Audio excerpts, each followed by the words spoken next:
So we looked at the impact of Justinian in the 6th century, rebuilding, restoration, legal codification, conquest of the West. And now let's explore some of the challenges. And the first is environmental.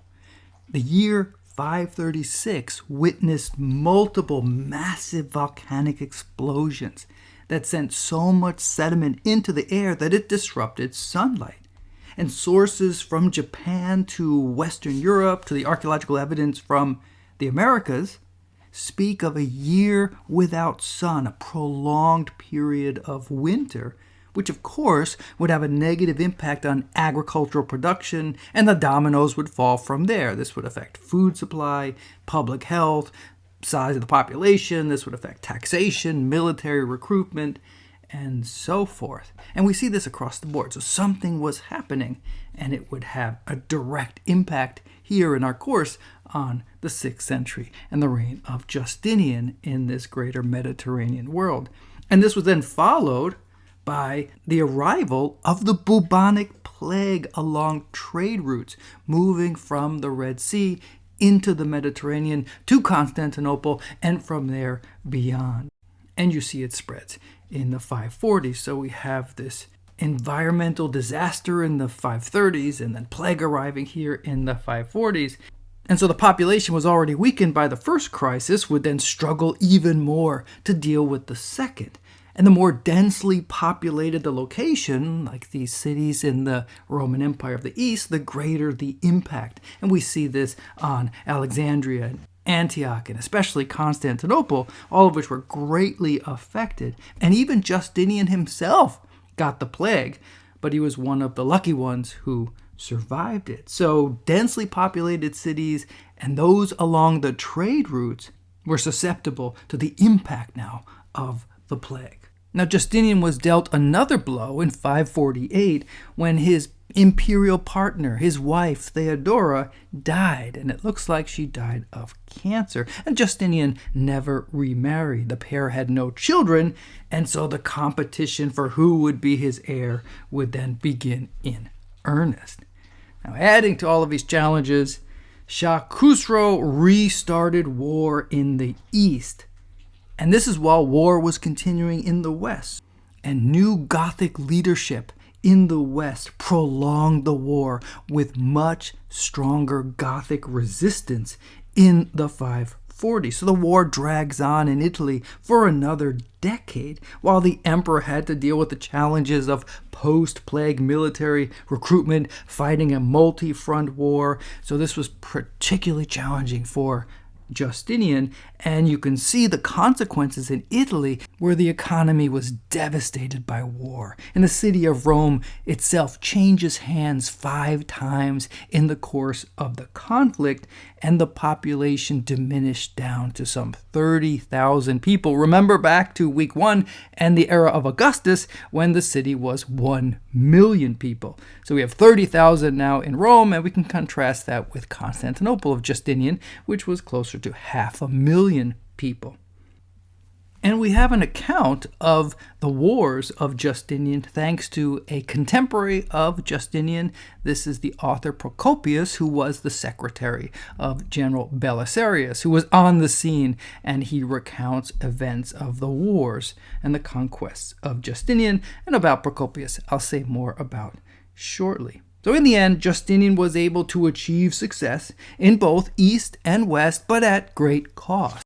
And in Italy, after 2 decades of war, shortly after the death of Justinian, a new Germanic group called the Lombards moved into the Italian peninsula and took over much of that. So on this map, notice the sections in yellow. Those are the territories that the empire held, including Ravenna and Rome, but the territory in green was now held by the Germanic Lombards. And I'll just make one other point here. If you are familiar with northern Italy, you know this is the region of Lombardy. Where does that come from? This Germanic group that has now moved in and taken control.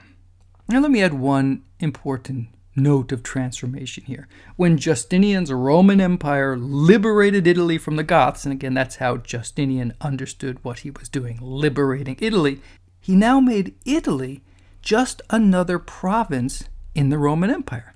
That is, the taxes flowed from Italy now to Constantinople. And Ravenna remained the empire's imperial center in Italy. And beyond that, the figure through whom the empire would make contact with the West was the Bishop of Rome. And this promoted the importance of this position even more. And it was Justinian in the 6th century who appointed the popes. Now, 2 final points about the reign of Justinian. And the first takes place in Rome.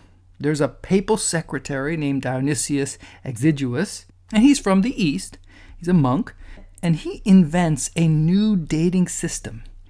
And he divided time into 2 parts. And the first was before Christ, and then there was the time after the coming of Christ, called AD or Anno Domini, in the year of the Lord in Latin. And that dating system, born here during the reign of Justinian, is still with us today, even if BC and AD have now often been replaced with the more ecumenical sounding BCE, before the current era, and CE, the current era, even if it is exactly the same division established here in the 6th century. So the significance of the period of Justinian we still feel today. Now, the second point draws us to upcoming content, and that is about silk. And the Roman Empire, remember, imported silk from East Asia via the routes on the Silk Road, which again I'll discuss more in other videos.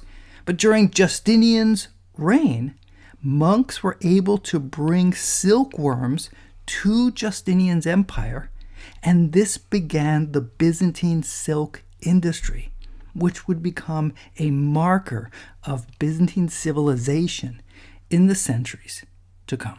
Now that we've covered the loss of the western regions of the Roman Empire to the various Germanic peoples, and then Justinian's reconquest of much of the area, it's time to touch on the very idea of the fall of the Roman Empire.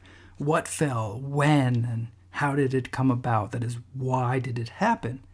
Well, remember, the city of Rome was sacked in 410 by Alaric and the Visigoths. It was sacked in 455 by the Vandals. And then it was conquered by the Goths at the end of the 5th century. And then it changed hands 5 times during the Gothic War in Italy. But none of these had a direct impact on the administration of the empire, since Rome had ceased being the actual administrative center of empire centuries before. The city was at best a symbol of empire, and by the 6th century it was a fading symbol indeed. And we discussed the significance of 476, when a Germanic commander of Italy simply retired the Roman emperor Romulus Augustulus and asserted direct rule over Italy, and how that date often ends up in textbooks as the date of the year of the fall of the Roman Empire. But is that when the empire ended? Who decided this date? Now, one possible answer is Justinian himself. There's a historical work early in the reign of Justinian written by the Comes Marcellinus. Comes just means count, written by Count Marcellinus, who happens to also be from the same region of the Balkans as Justinian. And this text asserts that that was the fall of the empire in the West. And this is then his great justification for Justinian to reassert imperial power, to return the West to the Roman Empire, to liberate it.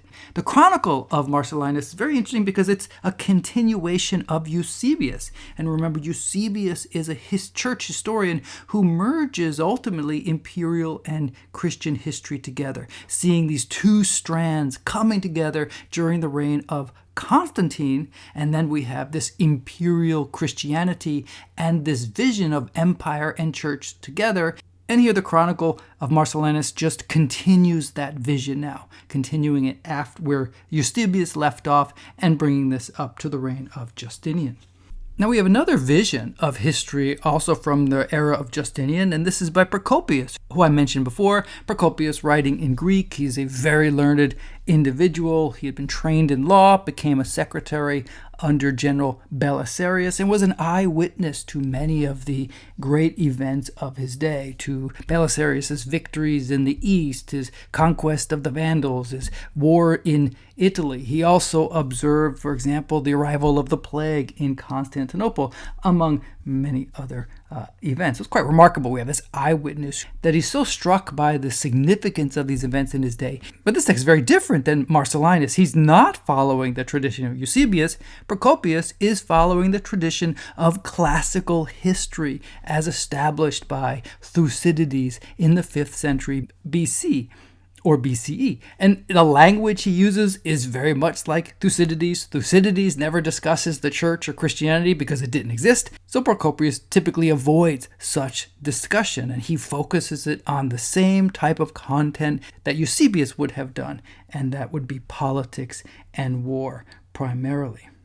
And Procopius witnessed the great triumphs of the 530s up to 540 of the empire of Justinian. But then he saw the challenges in the 540s, the struggles on the many fronts of war, and he became increasingly bitter to what was happening. And he was also from an elite class, which would have felt the impact of Justinian's reforms, and again, that simply added to the bitterness, and the bitterness comes out in another text that Procopius wrote, known as The Secret History. That is, this is not a text that he ever would have wanted to come to the light of day because it told the truth, and I put that in quotes, about Justinian. So this was a chance for him to vilify Justinian. It's quite interesting. You can have Procopius' Wars, and you could read it with Procopius' Secret History, and they'll talk about the same event with a very different interpretation. And there's a third text that Procopius wrote called The Buildings, which is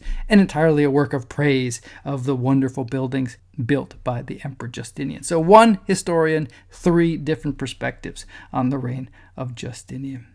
And there were other visions of the day. So Zosimus, for example, in also writing in the early 6th century, he looked back on what had happened.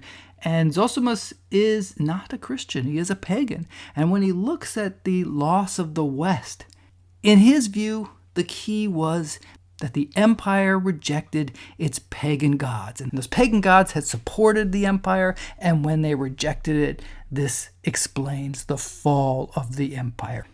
And it was that idea that inspired Orosius, this Western Christian in the 5th century, this was earlier than Zosimus, to explain why that's not true. So he writes his 7 books of history against the pagans to show, in fact, the past, the ancient past, the Roman past was bad. You think it was good, but it wasn't good. And it was only when Augustus came and Jesus came that things began to get better. So it really was bad.